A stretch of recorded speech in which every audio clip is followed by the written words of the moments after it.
How to search for TikTok filters. In this short video, I'm going to show you how to search for TikTok filters. Okay, straight into it.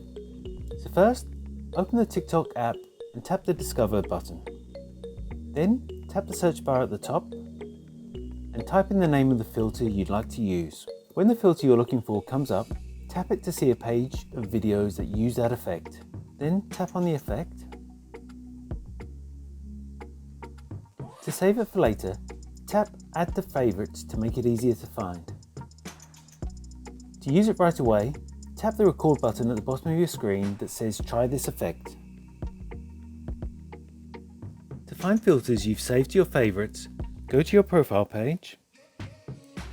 Then on the right, tap on the Favorites button about midway down.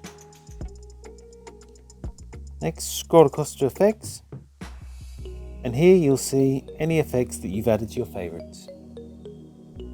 And that's all it takes to search for TikTok filters and effects. If you found this video helpful, I'd love it if you liked the video, subscribe to my channel, and let me know in the comments if this works for you. Thanks for watching.